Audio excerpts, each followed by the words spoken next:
Now joining me on Bookmark remotely is Sister Mary Josepha of the Eucharist, OSB, the book Brides of Christ, Sophia Institute Press, and it's great to have you here on Ewtn with this wonderful, I'd say, children's book, really, that was put together by all the Benedictines, right? Yes, indeed. Thank you for having us, Doug. Oh, it's a thrill. It's great. Brides of Christ. It's a wonderful book that's great for kids. What was the idea behind putting this book together? The book had an interesting beginning, actually. We have a number of sisters in our community who are quite talented with drawings and illustrations, but it came to be shortly after we sent several sisters to our daughter house in Avon, Missouri. And so having a number of sisters at the mother house and then a few sisters on foundation, we started exchanging notes back and forth. And some of the sisters realized that a picture is worth 1,000 words. And so they started drawing illustrations of our daily life and little cartoons of funny events that would happen in the cloister. And Mother Abbess, seeing these beautiful illustrations going back and forth, said, this is an appropriate way to share our life with other people. They can see how the cloister is indeed a place of joy. In a disarming, charming way, I think the pictures tell the story of our day-to-day life.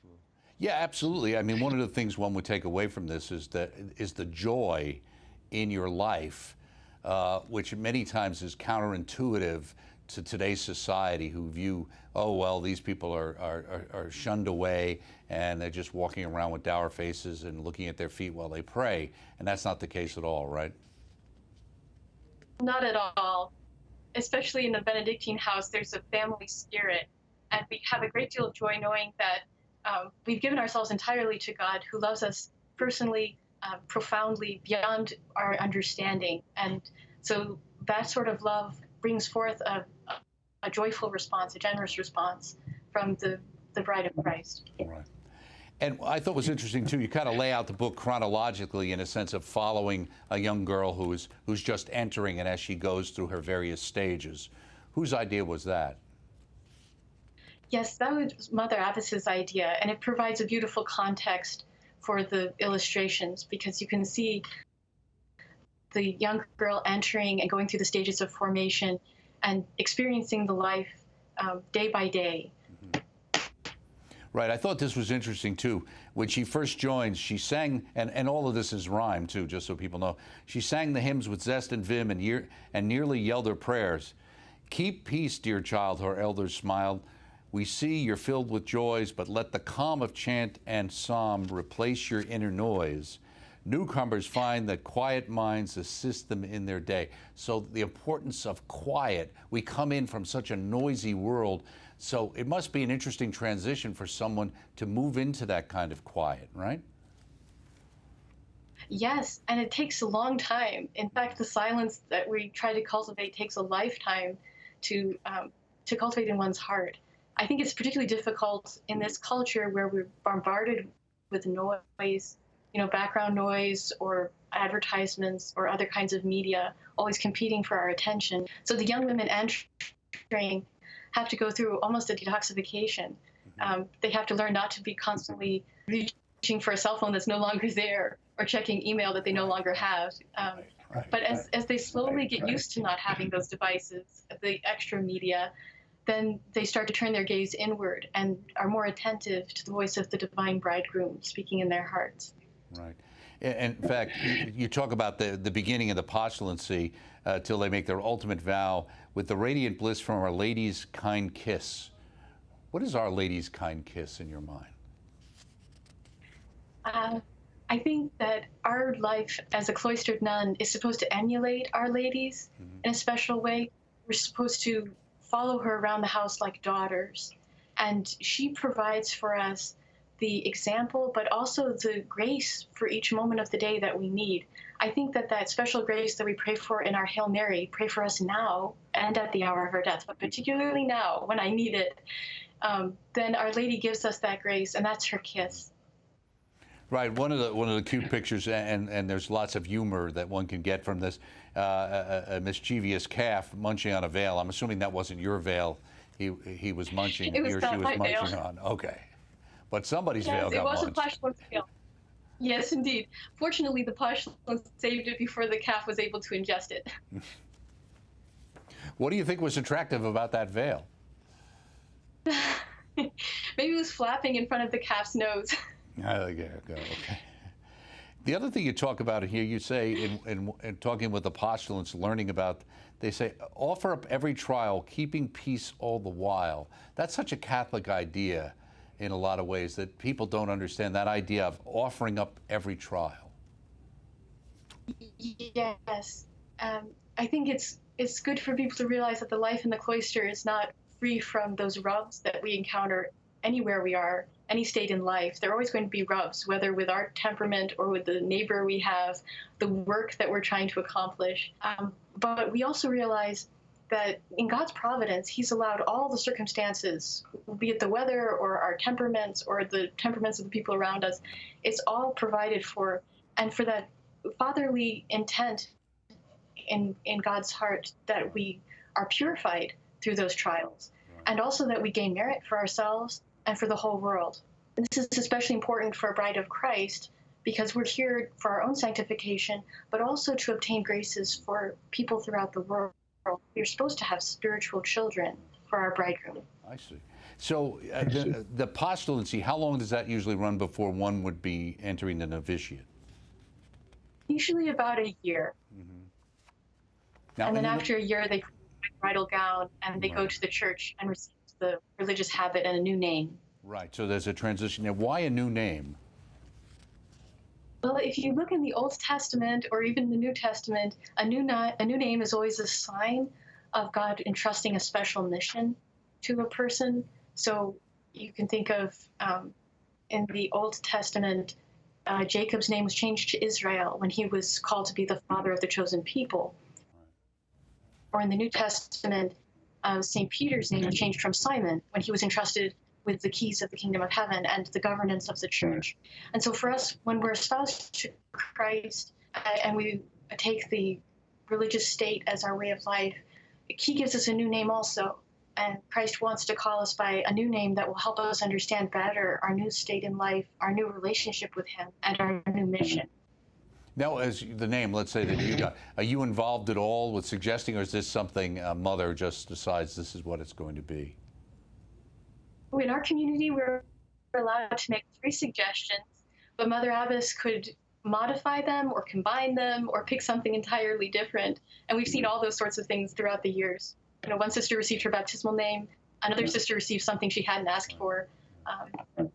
What's interesting, too, because one of the things besides chant being an important part of what's your life, but also the Eucharist, how important the Eucharist is, even the line, Lord, by thy will, one day I'll go back home to thee. That's very central to your life, right? It is.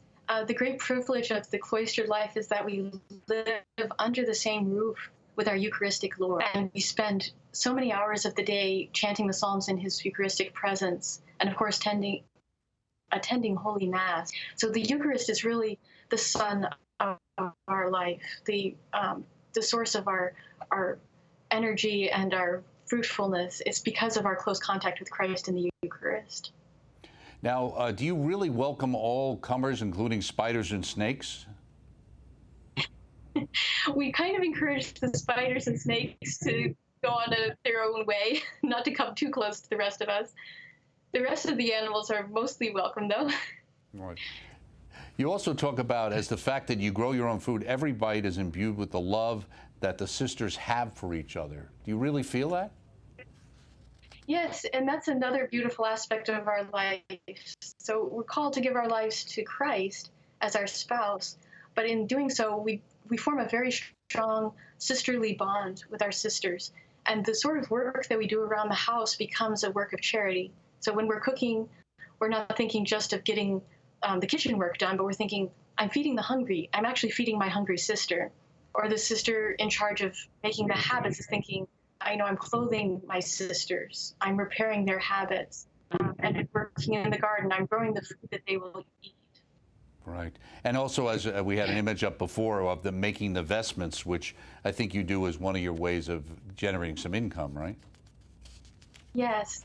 It's a beautiful way to support ourselves because it isn't just a manual work for the sake of money, but it's an expression of our spiritual apostolate to pray for priests, And so as we're sewing the vestments, we're praying for the priests who will be wearing that. And it's especially beautiful right before ordination season. You know, usually priests are ordained in April, May, June. So during that intense season in the sewing room, when we're sewing all of their ordination vestments, we're thinking of the culmination of those years of formation in seminary and praying that the graces of ordination will take fruit in his life. Right. And how long is one in a novitiate before one's prepared to take final vows? Well, there are 2 years in the novitiate, so that's the training period for the young sister. And then she can make temporary vows for 3 years. And then after those 3 years, after a total of 6 years in formation, then she has the opportunity to make solemn vows forever. Right. Do you have wheelchair races in the Abbey, or is that a little exaggerated? Not at all. We don't have them as much as we used to. That page in the book is actually a cameo appearance of our foundress, Sister Wilhelmina. So she passed away 4 years ago. So since her passing, we haven't had as much wheelchair activity, but we have fond memories of the energy with which she would go to all of the daily activities. You know, when I was a novice, I was responsible for helping her to go to the chapel at different points in the day. And she was always so eager to go. She would start her little poem, run, run, run to heaven fun. And I'd be running behind her saying, no, Sister Wilhelmina, not too fast. There you go.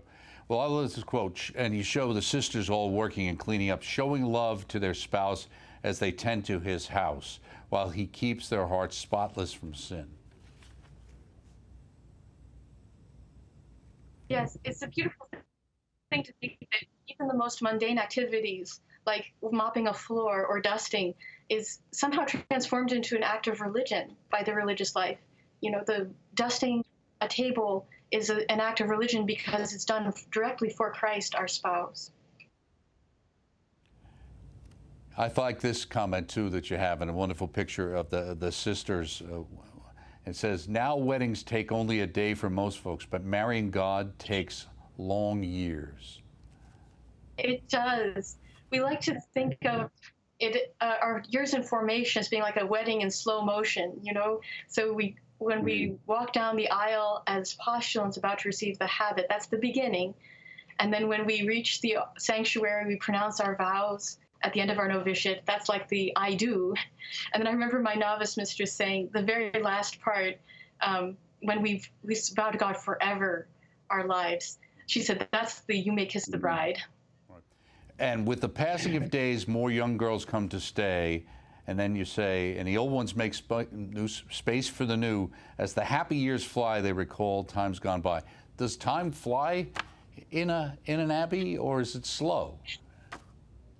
It's a strange combination. On the one hand, we feel like the days are very peaceful and tranquil because they are so ordered. There isn't the hectic pace that people experience in day-to-day life in the world. But there's also a rapidity, because as we go through the liturgical year, year after year, it develops a familiarity, and it seems like it gathers speed as it gathers intensity. So here we are, you know, one liturgical year succeeds another, but we recognize it better. We're living it more deeply, and so it somehow picks up speed as we go too. Right. Well, you certainly portray the adventures galore with the brides of Christ in this book. Thank you so much for your time, Sister Mary Josepha of the Eucharist, OSB, the book Brides of Christ, published by Sophia, available through the EWTN Religious Catalog, EWTNRC.com, of course, for that book. Thank you, Sister. Thank you, Doug. God bless you.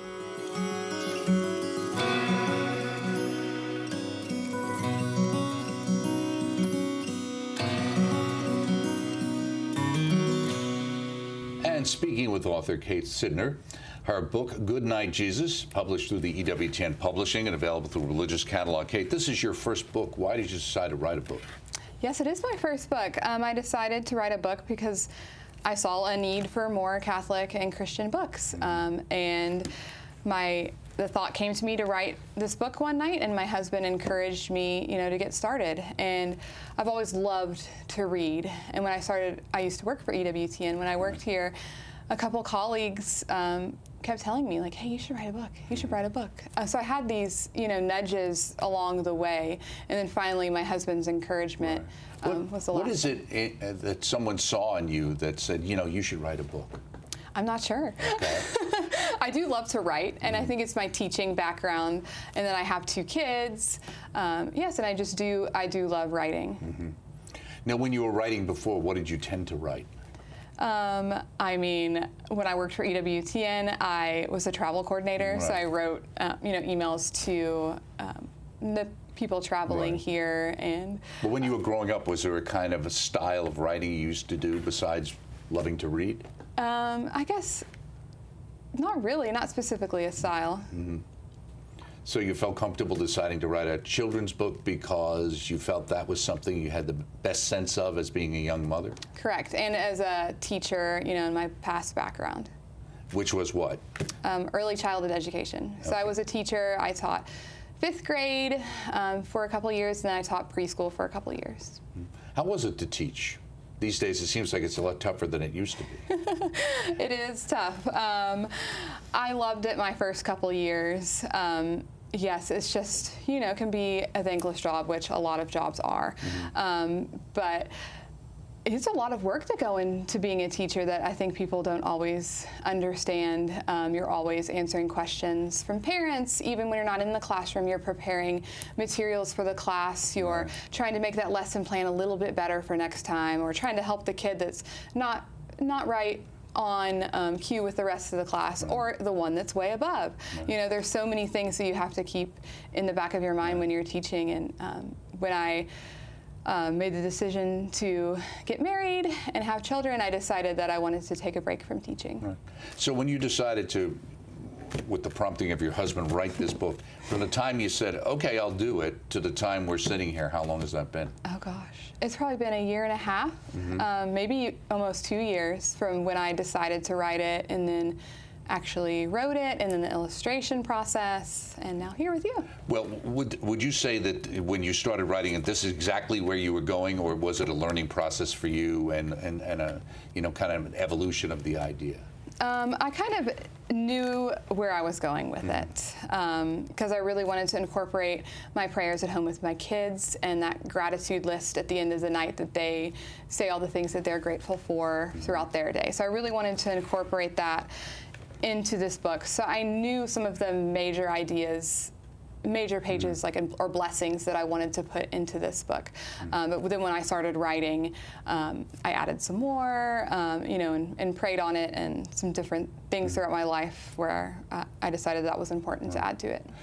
What was the most surprising thing your kids out of the blue decided to be thankful for one night?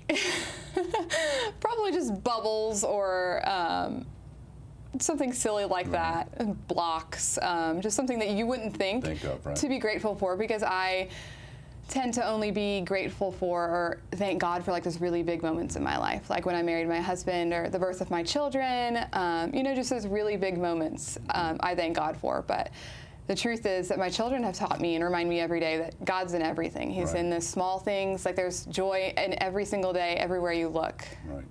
Absolutely. Now, in the book itself, how many pages? And it's not even a page; it's kind of like a board book, Yes. right? Is that what it's called, a board book? It is called a board book because it's very, it's made out of a certain type of cardboard. Right. So it's stiff, so even the littlest of hands can hold this and make it theirs, and turn the pages and hold it upside down, learn how to hold a book, because that's what my kids did too. And I really envisioned that when making that decision for it to be a board book, I envisioned 1-year-olds, 6-month-olds holding it, even though they can hold it the wrong way, and to make it theirs and without the fear of ripping the pages. Well, that's it. It's a little tougher, for the kids to kind of destroy this as quickly, right? Now, in the format of the book, the dedication. This book is dedicated to your children. Your husband loved to read and pray with them each night, and you started off with "Goodnight, Mom" and "Goodnight, Dad," and then at the bottom of it, honor your father and your mother from Exodus. So why did you decide to put Bible verses that kind of correspond to each page's statement?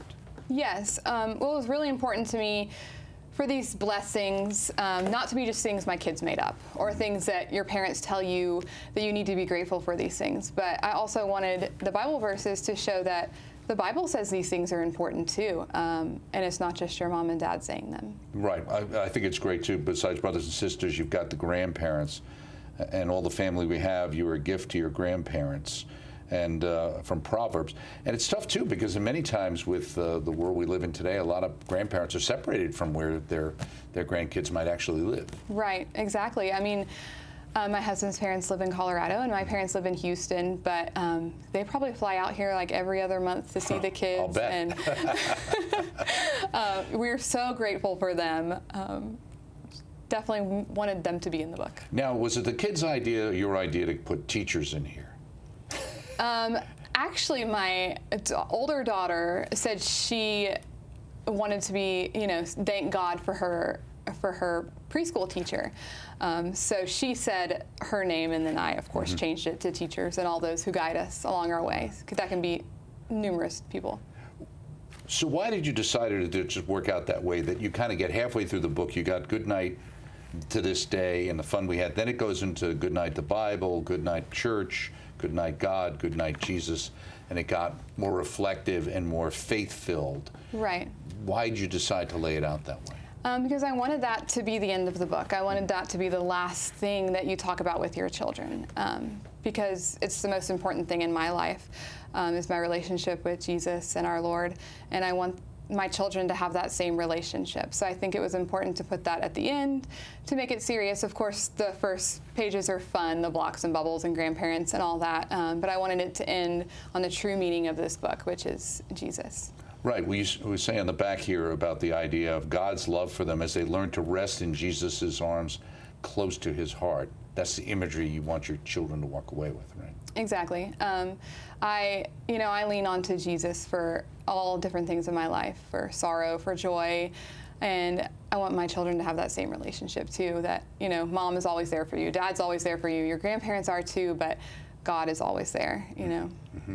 Now, as far as the idea of repetition in the book, and that idea, because Goodnight Moon, Goodnight Jesus, that kind of repetition, why is that soothing, as you say, for kids? Well, repetition is soothing because it says the same thing over and over again. And through my elementary education background, we're taught that repetition is soothing because it's helping them learn, saying the same thing over and over and over again. And their attention spans are really short, and saying the same thing over and over again, really puts emphasis on that. And it helps children learn the importance of it. Mm-hmm. And Anne Morelli, the artist, how did you pick her? Ewtn did. And they did such an excellent job. Yeah, she was great to work with.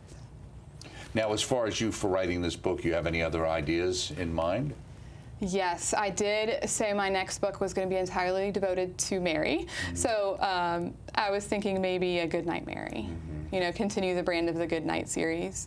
That was my next idea. Right. Okay, well, very good. Well, when you get that done, I'm sure Ewtn Publishing would be interested, and we'd love to have you back on the program. Good luck with the book and getting the sales out there. A wonderful thing for Christmas. Goodnight, Jesus by Kate Sidner. Thank you, Doug. Hey, it's great to see you again, Great Kate. to see you. Always a pleasure. And this book is naturally available through the Ewtn Religious Catalog, EWTNRC.com, the place for all great Catholic items and especially Catholic books.